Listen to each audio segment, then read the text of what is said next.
Astagfirullah.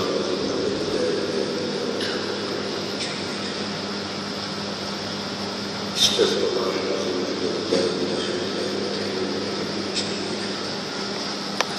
Bismillahirrahmanirrahim. Assalamualaikum warahmatullahi ta'ala wabarakatuh. Alhamdulillahi rabbil alamin. Assalatu wassalamu ala ashrafil anbiya'i wal mursalin wa ala alihi wa ashabihi ajma'in. Allahumma salli ala sayyidina Muhammadin jibil qulubi wa dawaiha wa afiyati abdani wa shifaiha wa nuril absari wa diyaiha wa ala alihi wa sahbihi wa barik wa sallim. Allahumma salli salatan kamilah sallim salaman taman ala sayyidina Muhammadin alladhi tanhallu bihi al-qadam tanfariju bihi al-kurab wa tuqda bihi al-hawaij wa tunalu bihi al-rawaib wa husnul khawatim ويستسقى الغمام بوجهه الكريم وعلى آله وصحبه في كل لمحة ونفس بعدد كل معلوم له. الصلاة والسلام عليك يا رسول الله. الصلاة والسلام عليك يا نبي الله. الصلاة والسلام عليك يا حبيب الله. الصلاة والسلام عليك يا من أرسله الله تعالى رحمة للعالمين. توسلت إليك يا رسول الله في جميع الأمور، فإن أصدق الحديث كتاب الله وخير الهدي هدي محمد صلى الله عليه وسلم وشر الأمور محدثاتها وكل محدثة بدعة كل بدعة ضلالة وكل ضلالة في النار. قال رب اشرح لي صدري ويسر لي أمري واحلل عقدة من لساني يفقهوا قولي. آمين. لا حول ولا قوة إلا بالله العلي العظيم. ولا حول ولا قوة إلا بالله العلي العظيم. ولا حول ولا قوة إلا بالله العلي العظيم. Tuan-tuan dan puan-puan yang dirahmati Allah sekalian, alhamdulillah, syukur kita kehadrat Allah Subhanahu wa taala yang melimpah hidayah inayah dapat kita sama-sama sekali lagi untuk menyambung perbincangan kita tentang dengan menggunakan kitab Syiarus Salikin. Masih lagi membicarakan tentang kelebihan ilmu dan juga kelebihan ulama. Sabda Nabi sallallahu alaihi wasallam, "Idza mata ibnu Adam inqata'a amaluhu illa min thalath, ilmin yantafa'u bih wa sadaqatin jariyatin wa waladin salih yad'u lah." Apabila seorang anak Adam meninggal dunia, terputuslah segala amalannya yang baik kecuali daripada 3 perkara. Yang pertamanya ilmu yang dimanfaatkan. Tuan-tuan dan puan-puan, apabila matinya seorang anak Adam, dan sudah pasti kematian itu adalah sebenar dan bakal ditempuhi oleh setiap mereka yang bergelar manusia. Apabila matinya seorang anak Adam, maka terputuslah daripada mereka itu untuk melakukan amalan kebaikan. Sebab itulah tuan-tuan dan puan-puan,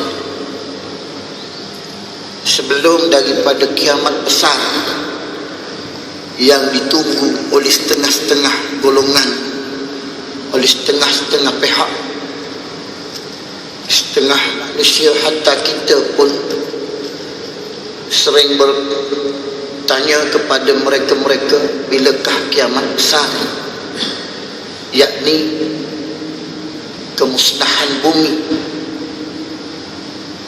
Akan tetapi kita terlupa bahawasanya kiamat kecil kita terlalu dekat dengan kita, yakni kematian.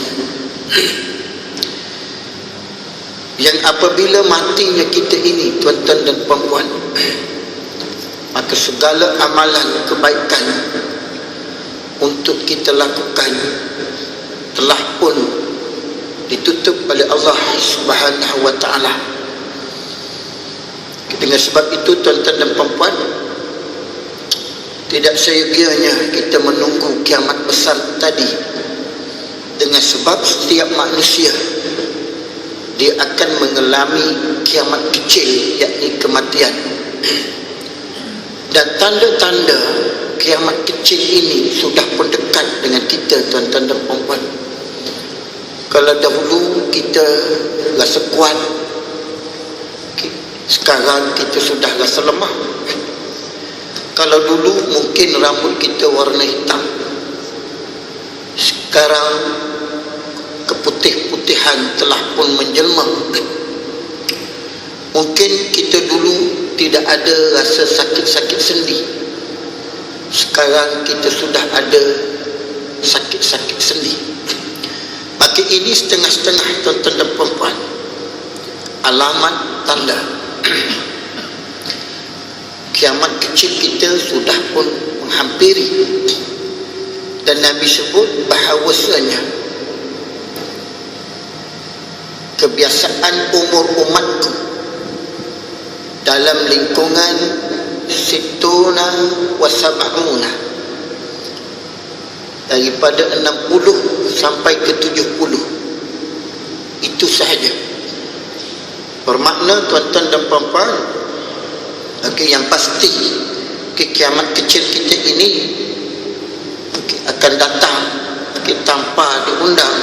Bila-bila masa, maka terputuslah apabila seseorang manusia itu meninggal, terputus daripada nak melakukan kebaikan.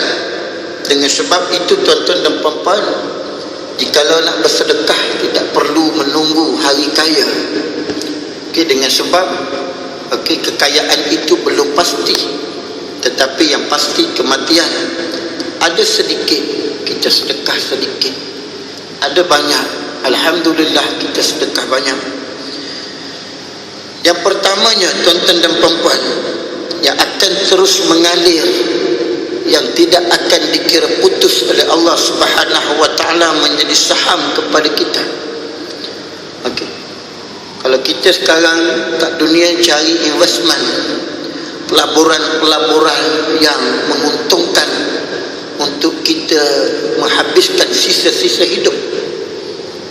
Dalam statement yang terbaru, orang yang hendak hidup, pesara-pesara yang ingin hidup selesa selepas daripada besaranya, paling kurang simpanannya 1 juta.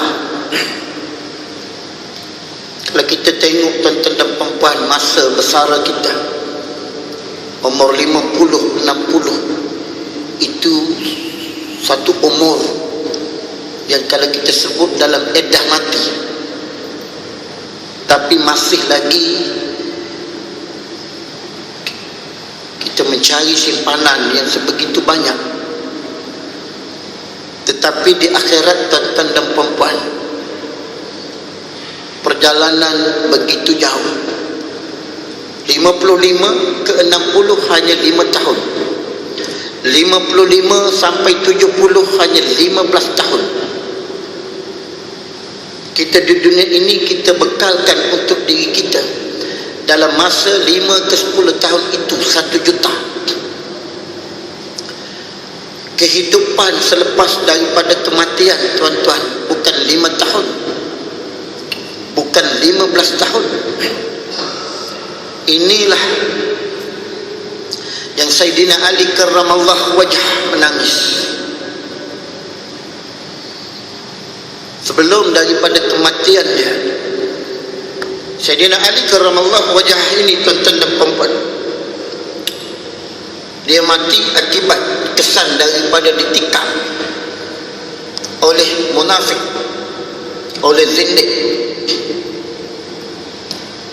Dikatanya ditikam di sebelah hadapan. Sewaktu Sayyidina Ali daripada rumahnya ke perjalanan ke masjid untuk menunaikan solat subuh, di pertengahan jalan ditikam oleh seorang zindik.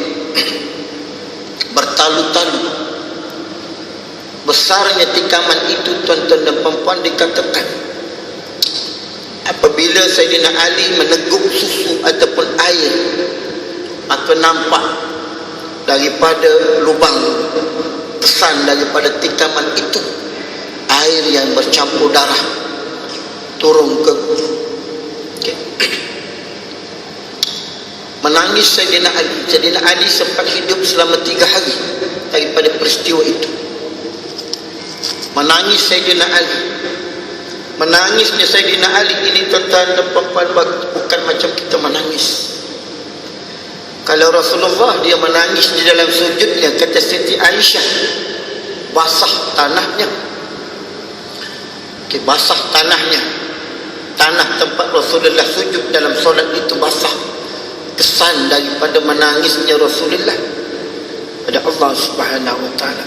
Kita menangis juga, tapi kadang-kadang tak sempat bertitik air, kering di perjalanan. Itu kita. Tapi Rasulullah basah tanahnya.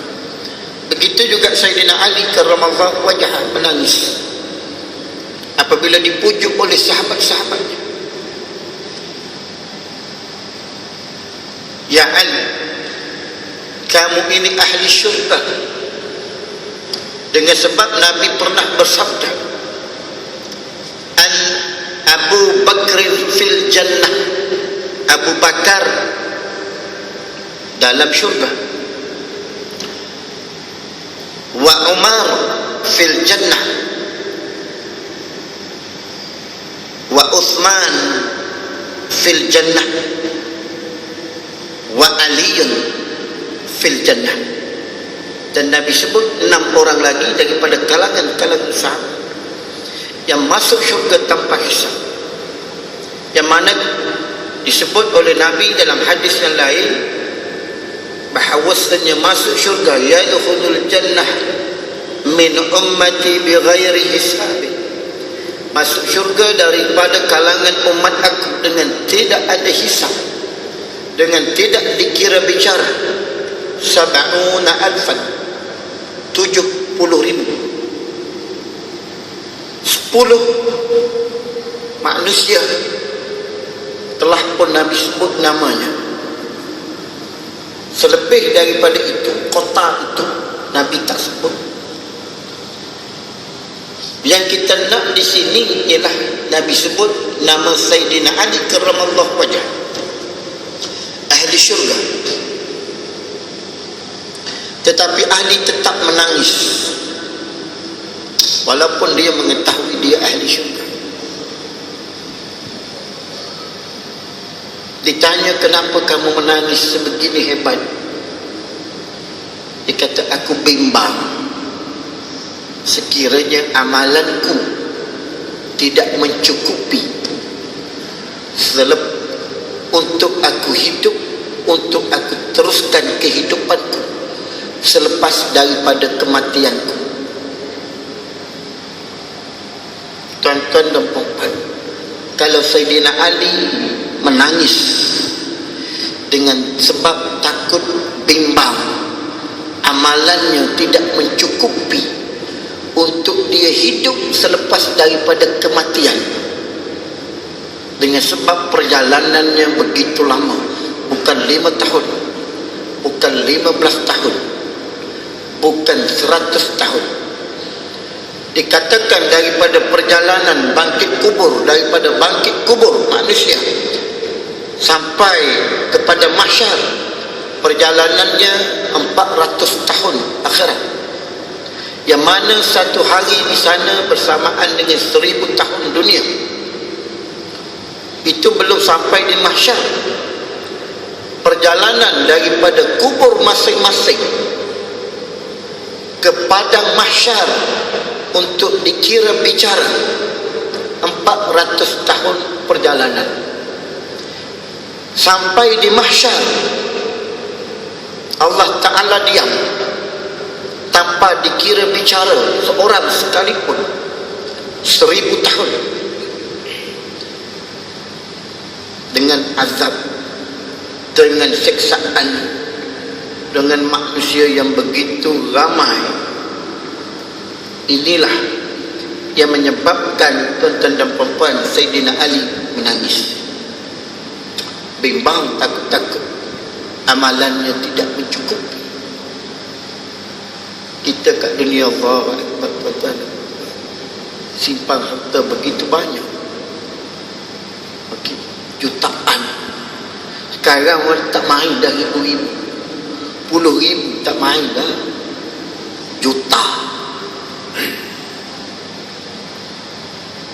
Tetapi untuk akhirat kita, untuk negeri yang selepas daripada kehidupan ini, tuan-tuan dan puan-puan, banyak tak bekalan kita, cukup tak bekalan kita.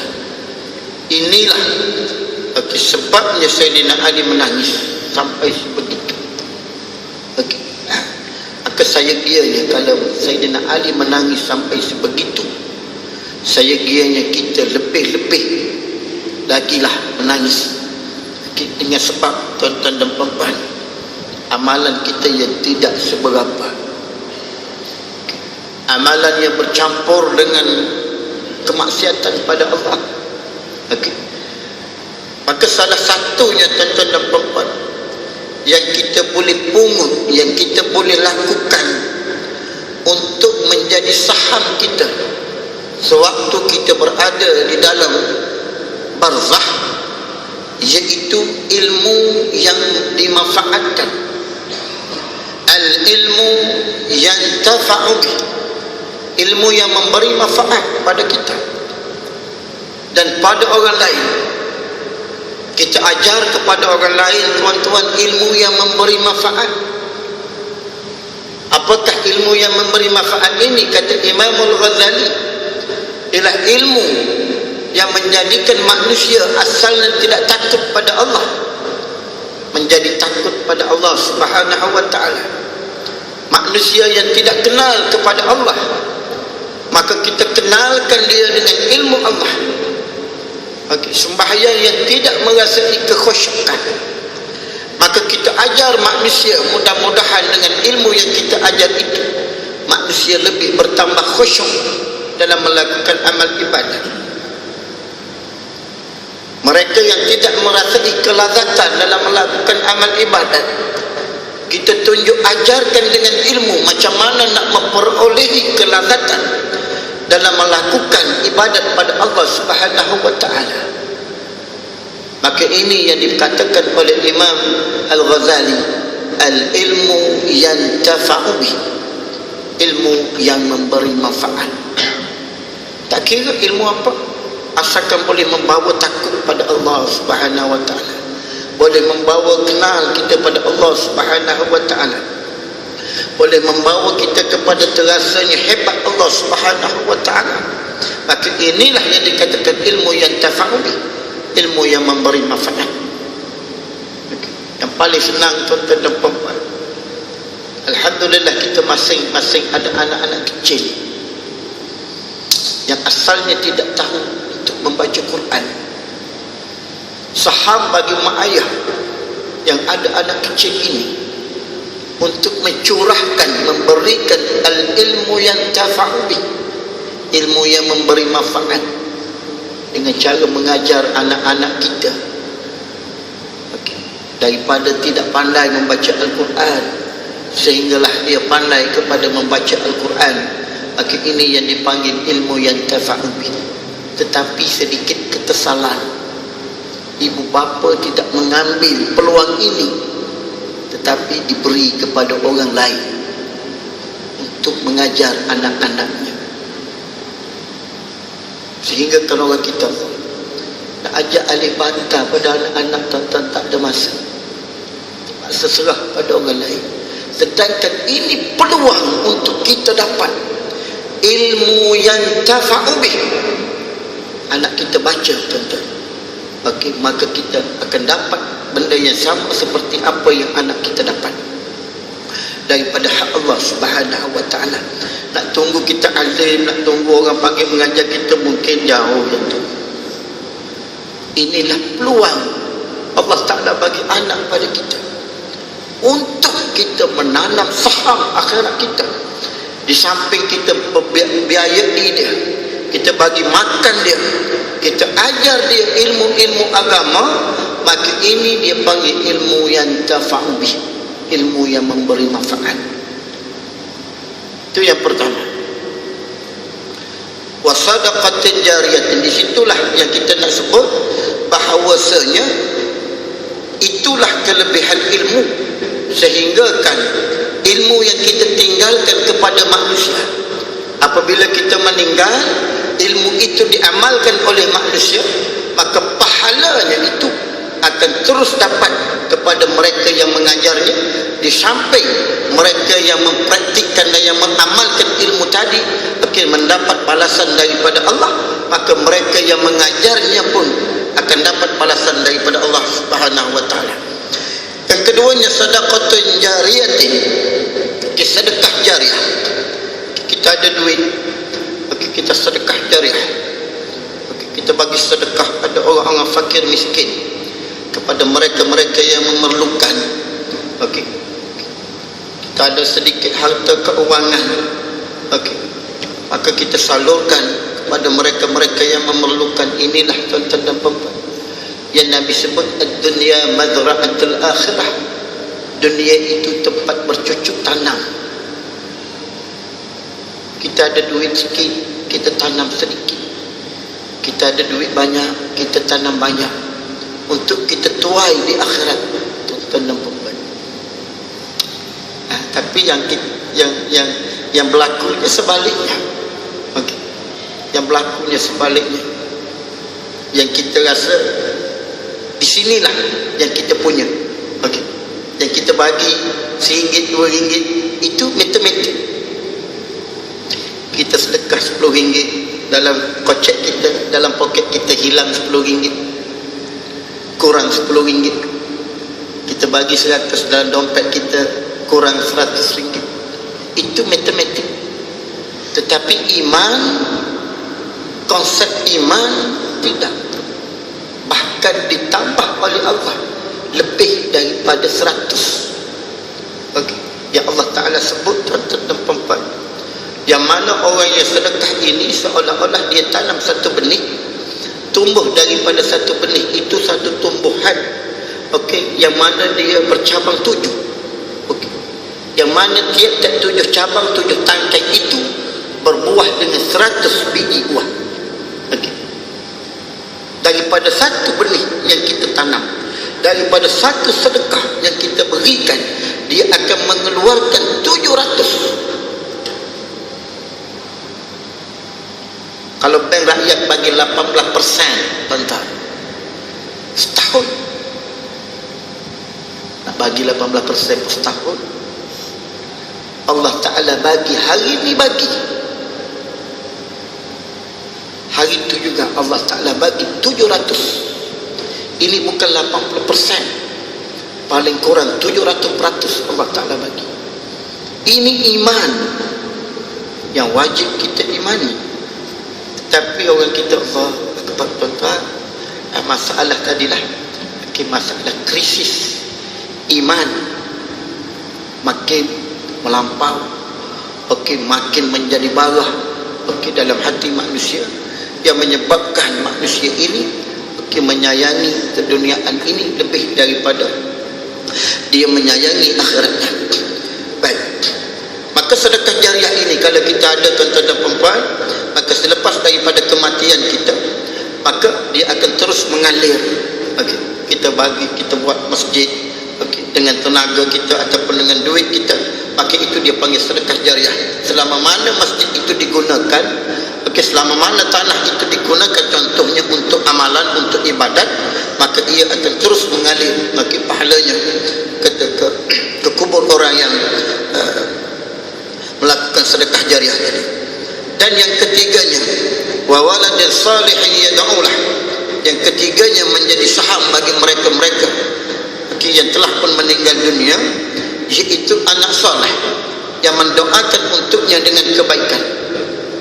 Kita meninggalkan anak saleh, inilah tuan-tuan dan puan-puan setengah daripada faedah kita berkahwin, untuk menghasilkan anak yang saleh, untuk menghasilkan anak yang saleh. yang mana apabila kita meninggal, dia akan dapat kita akan dapat manfaat daripada anak yang soleh ini. Tetapi berapa ramai, cuba balik tanya, ataupun kita tanya diri kita sendiri, pernah tak kita tanya anak kita? Dan kadang-kadang kita yang ajar anak kita, bila besar nanti jadi engineer. Bukan salah jadi engineer, tak salah, tetapi kita telah sogokkan dengan keduniaan melebihi daripada keakhiratan.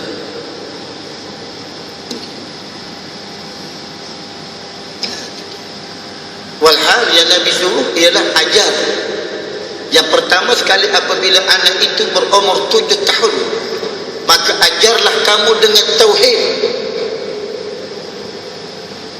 Ajar anak itu tauhid. Sebab itu malaikat tanya kepada Rasulullah, ni nak jadi anak yang soleh. Anak soleh ni bukan anak yang alim, bukan orang alim. Maknanya Islam dan imannya sempurna, tidak melakukan kefasikan, itu dia panggil soleh. Soleh dia lawan fasik.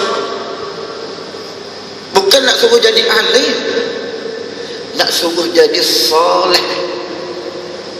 Kalau engineer yang soleh. Kalau doktor yang soleh. Bukan doktor yang penipu. Sekarang banyak yang menipu.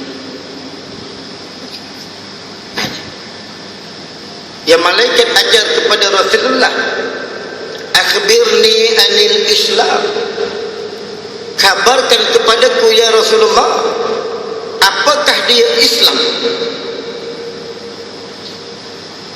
Nabi sebut, anta syahada an la ilaha illallah wa anna Muhammadar Rasulullah.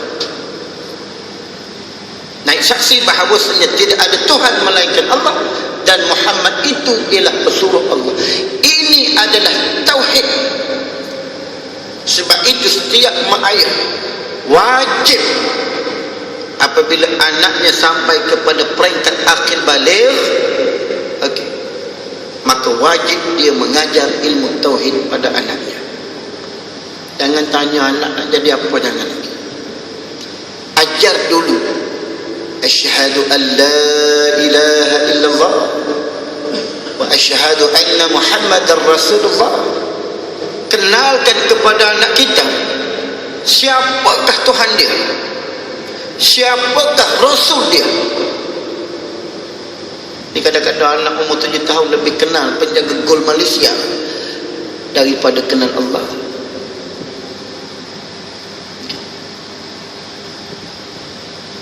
Kadang-kadang lebih kenal pemain Chelsea, pemain Manchester United daripada kenal Nabi kita Muhammad sallallahu alaihi wasallam. Ini silap siapa, tuan-tuan? Jangan tuding pada sekolah. Silap mak ayah. Sebab Nabi sebut ibu bapa itu madrasatul ula, sekolah yang pertama bagi anak dia. Sekolah pertama ajar apa ke anak dia? Kalau ajar tauhid, insya-Allah anaknya ada tauhid dalam hati. Tetapi kalau mak ayah ajar anak tengok bola, dia kena bola. Tengok. Ini kita nak didik anak kita supaya jadi orang soleh. Kalau jadi orang alim, itu lebih lagi kita suka. Itu alhamdulillah, satu bonus. Tapi kalau tidak alim, maka dia duduk dalam kategori soleh ini, itu pun sudah memadai. Tuan-tuan dan perempuan, saya mengajar di satu pondok, datang mak ayah sebut pada saya, ustaz, anak saya tak alim pun tak apa, saya bukan nak alim, tapi saya nak dia tahu sembahyang, dia tahu puasa, tahu menghormati orang tua, cukup. Tengok, dia nak benda tu. Dan tidak ada seorang mak ayah yang tak nak anak dia soleh. Tetapi cara didikan, Sebab itu anak-anak yang umurnya 7 tahun, tuan-tuan dan puan-puan, hendaklah diajar tauhid pada Allah Subhanahu wa taala. Selepas daripada tauhid itu Nabi sebut wa tuqimas salah, dirikan solat. Ajar anak kita sembahyang, tuqimas salah. Pegang tangan anak kita, bawa ke surau, bawa ke masjid. Tak apa dia mengantuk subuh pun tak apa, kita angkat dia dalam keadaan tidur sekalipun. Biar dia menangis sekarang, jangan kita menangis. Tapi berapa ramai tuan-tuan mak ayah yang sanggup angkat mak anak dia datang sembahyang subuh berjemaah sekalian? Jarang saya nampak. Ada tapi tak ramai. Sebab nak tautkan, nak pautkan hati kanak-kanak kepada tuqimas salah, mendirikan solat. Lepas tu Nabi sebut lagi wa tasuma Ramadan. Okey, apa ni? Wa tu'tiyaz zakah wa tasuma Ramadan wal hajj baita an istata'ta ilaihi sabila. Keluarkan zakat, puasa bulan Ramadan dan menunaikan haji ke Baitullahil Haram bagi mereka-mereka yang mempunyai kemampuan. Ini tuan-tuan dan puan-puan, kalau cukup anak-anak kita ini dalam kategori Islamnya yang Nabi sebut tadi, maka bermakna anak itu dipanggil anak yang soleh. Tidak cukup dengan itu tuan-tuan dan puan-puan, dia perlu memelihara daripada anggota zahir dia ini daripada melakukan perkara-perkara yang boleh menyebabkan seseorang itu menjadi fasik. Bukan anak sahaja tuan-tuan, mak ayah pun sama lah. Wajib memelihara segala amanah Allah Ta'ala ini daripada menjadi penyebab seseorang itu dihinggap status fasikun, status fasik. Orang fasik ni tuan-tuan dan puan-puan,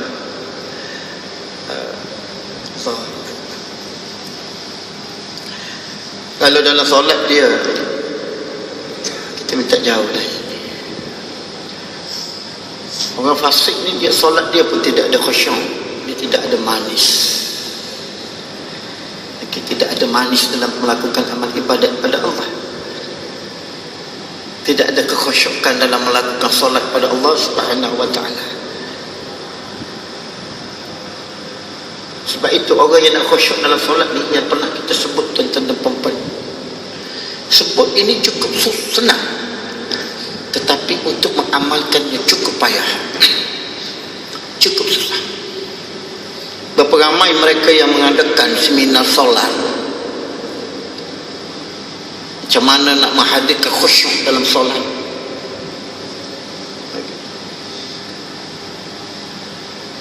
Dikatakan pakai jubah putih, pakai pakaian putih, pun tak khusyuk juga, setengah-setengah. Dipakai sejadah putih, sebab tu setengah-setengah masjid ada sejadah putih, pun kekhusyukan tidak menjelma. Kenapa kita? Kata Syekh Sulaiman, seorang waliullah, nak khusyuk dalam solat ini mesti tarkun nazar, mesti meninggalkan melihat kepada perkara yang tidak ada faedah bagi agama. Benda tak ada faedah bagi agama kita tinggalkan. Selama mana kita masih lagi bergelombang melakukan perkara-perkara yang tidak ada faedah dalam agama, dia menjadi penyebab sembahyang kita tidak ada kekhusyukan. Abu Yazid Al-Bustami, dia bercakap 4 patah perkataan saja, yang perkataan itu sia-sia, tidak ada faedah bagi agama, tidak ada faedah bagi agama. Setengah orang kata payah benda ni, memang payah, tetapi hasilnya begitu hebat. Tak payah. Payah, susah sebab kita tak cuba dan tak pernah untuk mencuba. Abu Yazid Al-Bustami 4 patah perkataan menyebabkan dia balik daripada tempat tadi. Dia lalu satu tempat, dia bertanyakan sesuatu benda pada seseorang. 4 patah perkataan saja.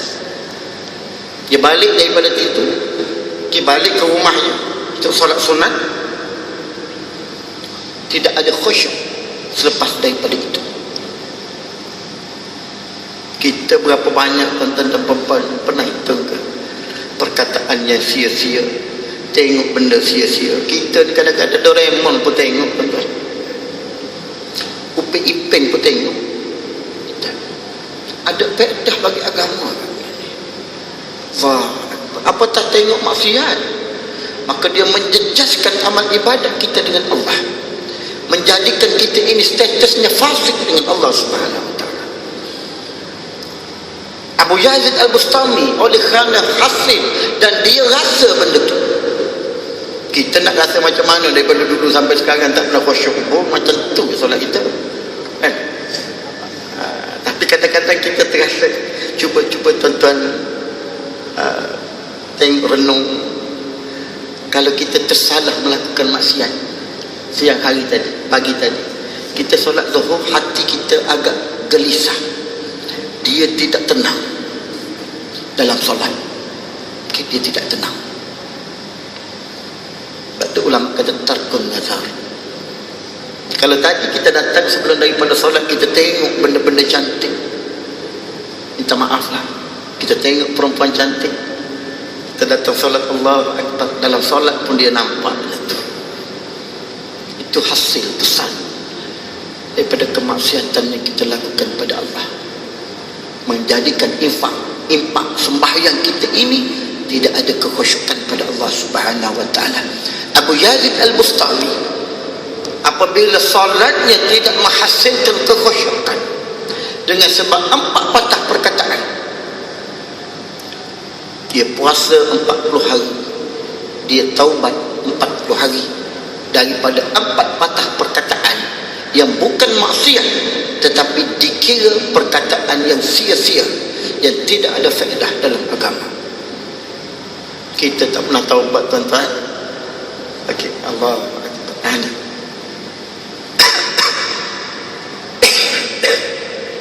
Sebab itulah kita nak didik diri kita, nak didik anak-anak kita tauhid pada Allah, dan juga Islam yang sempurna, dan menjauhi anggota-anggota batin ini, ataupun anggota-anggota zahir ini dan batin, daripada melakukan kemaksiatan pada Allah sehingga menjejaskan ataupun menurunkan kita kepada status manusia yang fasik pada Allah Subhanahu wa ta'ala. Baik, tuan-tuan dan puan-puan, kata Nabi lagi, atau yang kelebihan ilmu, ad-dalu ala khair kafa'ilih, orang-orang yang menunjukkan manusia ke arah kebaikan, menunjukkan ke arah kebaikan adalah sama seperti orang yang melakukan kebaikan. Kita ajar manusia kebaikan dan mereka melaksanakan apa yang diajar, maka orang yang mengajar itu pun akan mendapat balasan yang sama daripada Allah Subhanahu wa ta'ala. Tuan-tuan dan puan-puan, sebagai bekalan kita selepas daripada kehidupan kita di akhir. Kata Sayyidina Umar, barang siapa yang meriwayatkan sepotong hadis Nabi sallallahu alaihi wasallam lalu diamalkan oleh orang lain, nescaya orang itu memperolehi yang sama seperti yang diperolehi oleh orang yang mengamalkannya. Menurut Mu'adz bin Jabal, bahawasanya mempelajari ilmu kerana Allah itu satu kebaikan. Sebab itu belajar ilmu agama ini, tuan-tuan dan puan-puan, mesti dengan niat untuk mencari keredaan Allah, untuk menghampirkan diri dengan Allah, bukan kerana nak bermegah-megah dengan ilmu, bukan. Bukan kerana nak menghampiri raja-raja, bukan. Sebab orang yang berilmu agama ini, tuan-tuan dan puan-puan, biasanya menjadi minat oleh pembesar-pembesar. Itu kebiasaannya. Maka kita sebagai orang yang belajar ilmu, maka wajib bagi kita menuntut ilmu ini ialah kerana mencari keredaan Allah Subhanahu wa taala semata-mata. Dan menuntut ilmu itu satu ibadat, mengkaji ilmu itu satu tasbih, dan menanyakan sesuatu ilmu itu suatu jihad di jalan Allah, dan mengajar ilmu itu kepada orang yang jahil suatu sedekah. Kita mengajarkan ilmu kepada orang jahil itu satu sedekah. Ini balasan yang Allah Ta'ala bagi pada kita. Begitu juga yang Nabi sebut dalam hadis yang lain, tuan-tuan. Pada anak Adam itu ada 360 sendi. 360 sendi. Tak percaya balik bilang. Ini Nabi sebut.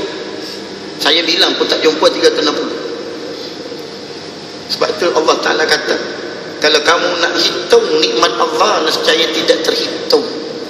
Nak kira sendi pun tak keluar 360, tuan-tuan. Mana Allah Ta'ala letaknya?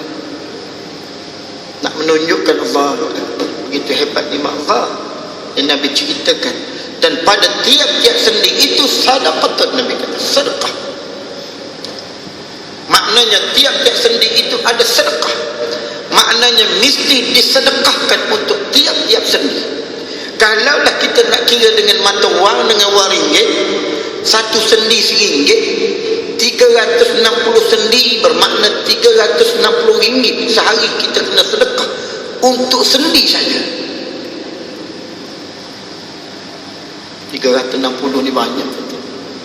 Kita kerja sehari pun tak dapat 360. Tak payah kata RM1 dah 10 sendi. Kalau 360 sendi, 36 ringgit. Tiap-tiap hari sedekah. Allahu Akbar. Alhamdulillah kalau orang sedekah 36 ringgit sehari itu pun dah hebat dah. Hari ni dah sedekah dah. Cuba tanya dia kita. Belum sedekah lagi. Nabi sebut tiap-tiap sendi ada sedekah. Ini sedekah. Kita ajak orang jahil, Nabi kata sadaqatun, itu adalah sedekah daripada kita. Macam mana kita nak mendirikan hak-hak sendi, sedekah sendi ini? Maka Nabi sebut memadai dengan kamu mengerjakan solat sunat duha 2 rakaat. Murahnya Allah, tuan-tuan, memadai sedekah sendi ini dengan kita lakukan dia. Kita tunaikan hak-hak sendi ini memadai dengan kita tunaikan 2 rakaat solat sunat duha.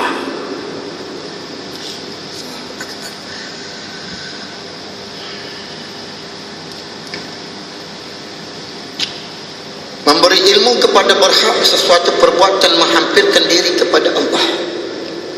Setengah daripada kita nak ta'abudiyah, nak takarrub dengan Allah Subhanahu wa ta'ala dengan cara kita mengajar ilmu-ilmu agama. Kita akan semakin hampir dengan Allah, semakin hampir dengan Allah, semakin hampir dengan Allah. Dalam bab belajar ilmu ni, tuan-tuan, dan juga mengajar ilmu, kita kena belajar adab-adab dia.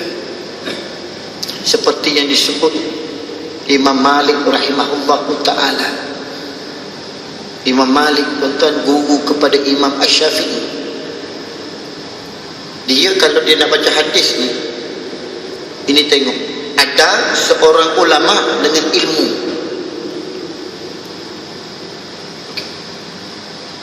Ada seorang ulama dengan ilmu. Dikatakan Imam Malik ini kalau dia nak baca hadis, dia akan mandi. Dia mandi, dia wangikan tubuhnya, dia sugi, dia bersugi. Dan selepas daripada mandi, dia pakai pakaian yang putih, dan dia wangikan dengan minyak wanginya, dengan atar. Dan dia pakai serban, tinggal tadi dia berwuduk, dia pakai pakaian gesek putih, barulah dia baca hadis. Kalau tak, dia takkan baca hadis. Adab kita bukan baca hadis, baca Quran pun kadang-kadang tuan-tuan, kalau tak nak sentuh, kita tak ada wuduk pun baca Quran. Ini adab. Sebab itu dikatakan Imam Malik ini tiap-tiap malam dalam mimpinya berjumpa dengan Rasulullah. Kita tiap-tiap malam mimpi jumpa apa, wallahu a'lam. Daripada dulu umur akil balik sampai umur sekarang, umur saya 42 tahun, tak pernah jumpa mimpi Rasulullah. Kalau orang umur 50 pun tak pernah mimpi jumpa Rasulullah. Kalau mimpi, alhamdulillah, orang ni Allah Ta'ala nak bagi syurga. Nak menunjukkan tuan-tuan dan perempuan, adab kita dengan Allah, adab kita dengan Rasulullah, adab kita sebagai alim, adab kita sebagai muta'allim. Tidak ada yang menyebabkan terhijab kita dengan Rasulullah. Bukan setakat Allah, Rasulullah pun kita terhijab. Dengan sebab itu kita tak pernah mimpi jumpa dengan Rasulullah sallallahu alaihi wasallam. Baik, itulah tuan-tuan dan puan-puan, ilmu ini boleh menghampirkan diri kita pada Allah Subhanahu wa taala.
Itulah orang-orang yang berilmu ini, tuan-tuan dan perempuan, dia tidak ada masalah dengan masa.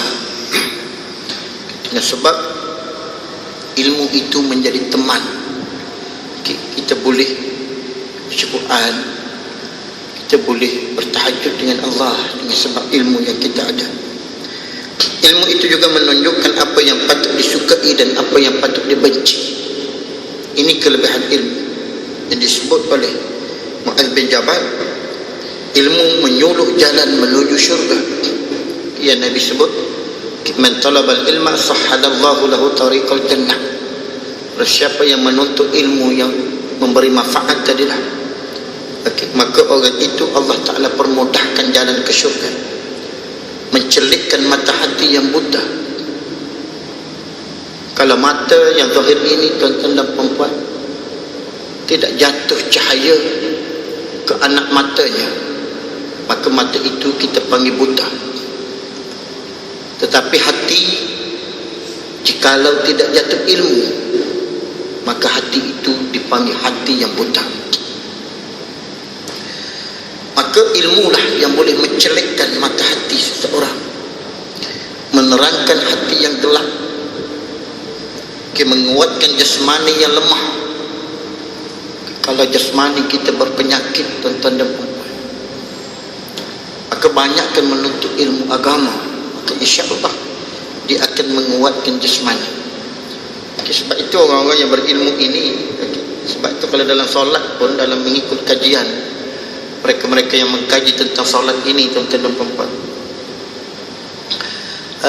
solat ini dia boleh mencegah daripada penyakit mati pucuk. Okay. Ini sebab itu ilmu dan amal ini, tuan-tuan, yang ikhlas mata-mata kerana Allah, dia boleh menguatkan jasmani. Kenapa saya sebut yang itu? Sebab orang suka yang itu. Sedangkan dia banyak lagi boleh. Solat ini boleh mencegah daripada stroke. Okay.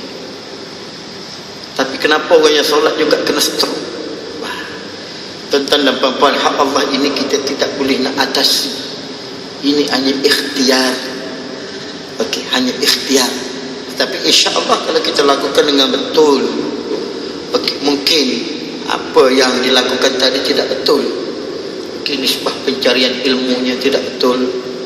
Okey, nisbah melakukan amal ibadatnya tidak betul kerana Allah. Maka di situ ada lagi penyakit-penyakit, okey, yang boleh hinggap. Okey, menyampaikan seseorang, okey, kepada martabat segala abrar, yakni orang yang kuat ibadat. Kita nak kuat ibadat, tuan-tuan dan puan-puan, jalannya ialah ilmu. Okey, jalannya ialah ilmu. Kalau kita nak bangun qiyamul lail, okey, mesti kita kena ada ilmu dahulu, barulah dia akan membangkitkan rasa untuk menunaikan ibadat pada Allah Subhanahu wa ta'ala. Dengan sebab tadilah dia ada kemanisan dalam amal ibadat. Okay. Kita tutup dengan satu ucapan oleh Syekh Sulaiman untuk mendapatkan kemanisan dalam ibadat, tuan-tuan dan puan-puan. Kalau tadi dia sebut untuk mendapatkan khusyuk dalam solat, iaitu tarkun nazar, meninggalkan lihat, okay, kepada ma la manfaatalah, kepada barang yang tidak ada faedah. Dan disebut lagi oleh Sulaiman, Syekh Sulaiman, untuk mendapat kelazatan dalam amal ibadat ini ialah tarku kasratut ta'am, meninggalkan makan yang banyak. Okay. Banyak orang tanya, Ustaz, macam mana nak menghasilkan manis dalam ibadat? Okay. Nak cerita tentang manis ni, tuan-tuan dan puan-puan, yang tu kita tak boleh cerita. Okay. Dengan sebab masing-masing rasa itu. Orang yang makan durian, dialah yang dapat cerita. Tu pun nak cerita manis, sedapnya durian tak boleh.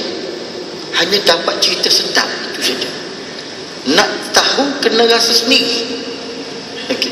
Hanya yang ditunjuk jalan oleh ulama ialah tarku kasratut ta'am, meninggalkan makan yang banyak.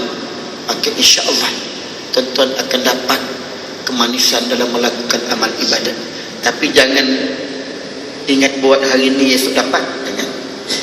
Ini setelah daripada masa yang begitu lama kita bermujahadah, maka hasilnya Allah Ta'ala akan bagi pada kita insya-Allah. Baik, itu saja kongsian kita malam ini, kelebihan ilmu. Dan insya-Allah tuan-tuan dan puan-puan, apa yang begitu datangnya dari Allah Subhanahu wa Ta'ala dan apa yang lemah itu sebangsakan pada diri saya sendiri. Aku qauli hadza wa astaghfirullah azim li wa lakum. Assalamualaikum warahmatullahi taala wabarakatuh.